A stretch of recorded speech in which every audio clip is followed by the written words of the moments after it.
Welcome back to The Five. Today, House Republicans taking on the unions. Here's a little history. Boeing decides to spend $1 billion and create 1,000 jobs by opening a new production line for its 787 airplane in South Carolina. Then, back in April, the NLRB, National Labor Relations Board, stacked with Obama appointees, files a lawsuit against Boeing trying to stop the move and accuse the company of violating labor laws since the new plant wouldn't be unionized.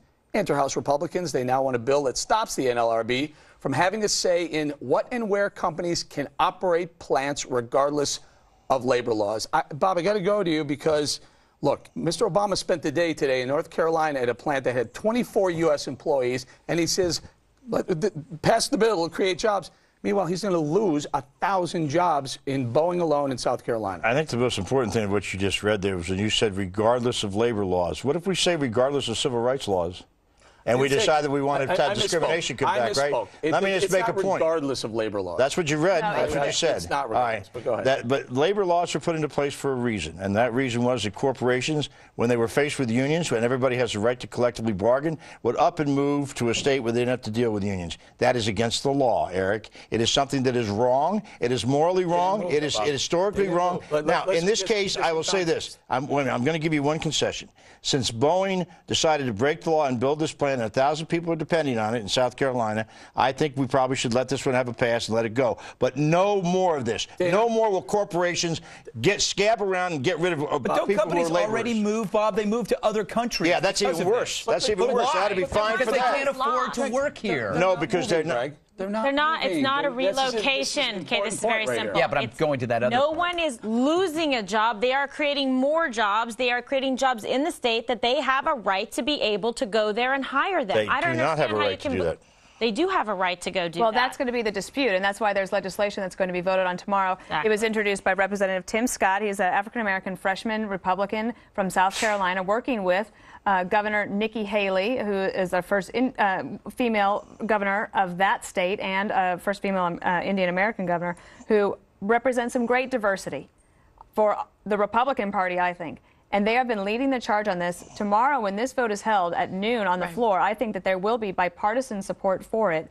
And the other thing I do want to address there one should thing. be, Dana. When we read in the opening, we talked about NLRB is stacked with Obama appointees. That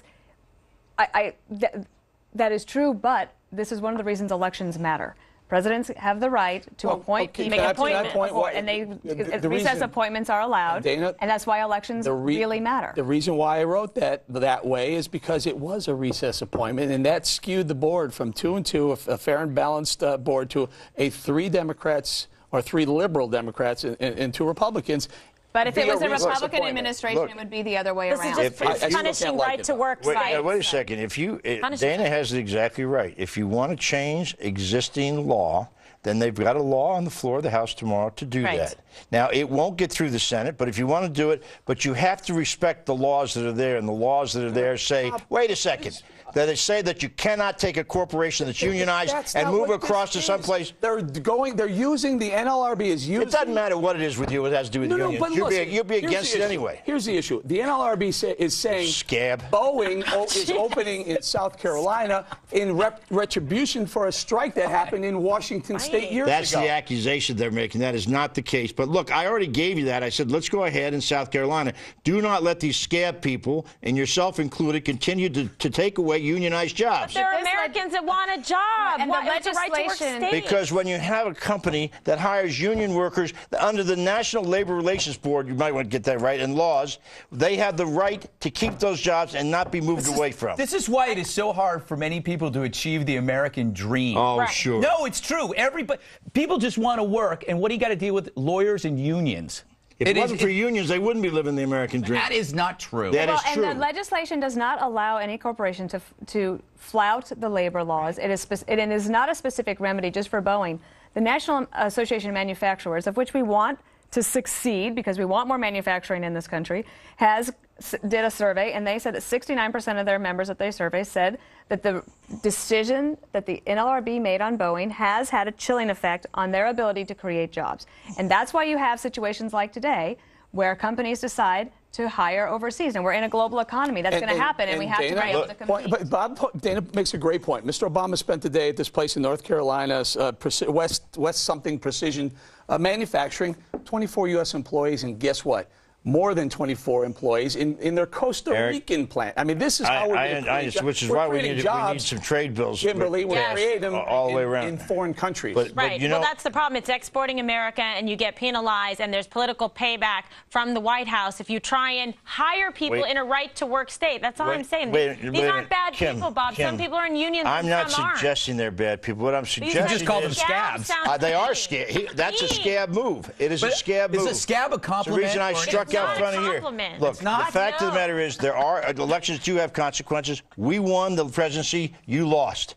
We happen to have a board that happens to decide to support the labor laws of this land. You decide you don't want the labor laws of this land. Elect yourself a president. No, that's what Dana said. Elections matter. Not that it's 3-2 liberal or Democrat. The issue is that Craig Becker was appointed in a recess, and for a board that has so much power. Do you know how many Republicans get appointed in recesses? Well, it's equal opportunity recess appointments. Yes, exactly. This recess. This isn't going to. It's going to pass in the House. It's not in the Senate. That's the results for tomorrow. That's a great point. It is. That's the bottom line. Point. Elections have consequences, guys. Guess what? After 2012, when the Senate is Republican too, I'm going to turn to Bob and go, guess what? Elections have consequences. Why don't you stop scabbing and go out electioneering? That's a good idea. Fine. Fine. Good enough. Coming up, there are so many criticisms of President Obama. He's now calling on you, the American people, to help fight them off. His campaign launching a new website called Attack Watch. Greg will give us the details of that's next.